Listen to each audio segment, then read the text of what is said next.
જે ઉંમરમાં બાળકોને ખેલવાનું કૂદવાનું હોય છે એ ઉંમરમાં જો એને દીક્ષા આપવામાં આવે તો આવી જ ઘટના એક સુરતમાં બની છે. સુરતમાં એક માતા પોતાની 7 વર્ષની દીકરીને દીક્ષા અપાવવા માંગતી હતી, જેનો પિતાએ વિરોધ કર્યો.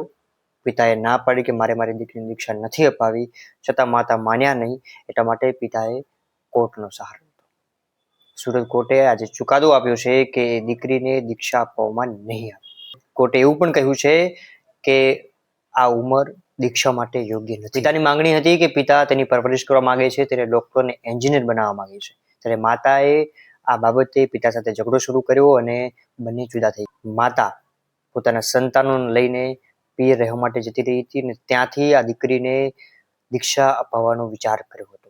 તેને મુંબઈની એક દીક્ષા સમારોહમાં પોતાનું નામ પણ નોંધાવી લીધું હતું, પરંતુ પિતાને જ્યારે ખબર પડી ત્યારે પિતાએ કોર્ટનો સહારો લીધો અને કોર્ટે પિતાની તરફેણમાં ચુકાદો આપ્યો છે. મહત્વની વાત એ છે કે બાળકોની જે ઉંમર રમવાની હોય છે, જે ઉંમર ભણવાની હોય છે, તે ઉંમરમાં દીક્ષા અપાવવી જરાય યોગ્ય નથી. કોર્ટનું કહેવું છે કે આટલી ઉંમરમાં દીક્ષા શું છે એનો ખ્યાલ બાળકને ના હોઈ શકે, જેથી આવા નિર્ણયો માતા પિતાએ ના લેવા જોઈએ. માતા પિતાએ બાળકોની પરવરિશ સારી રીતે કરવી જોઈએ. આ પહેલા પણ સુરતમાં એક 12 વર્ષના કિશોરને દીક્ષા અપાવતા કોર્ટે રોક્યો હતો. કોર્ટે ચુકાદો આપ્યો હતો કે તે ઉંમર એને દીક્ષા માટે નથી, તેની ભણવાની અને કારકિર્દી બનાવવાની છે.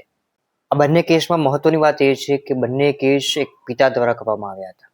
કોર્ટે અત્યારે ચુકાદો આપતા માતા પાસે લેખિતમાં માંગ્યું છે કે તમે લેખિતમાં આપો કે તમે આ દીકરીને દીક્ષા નહીં અપાવો.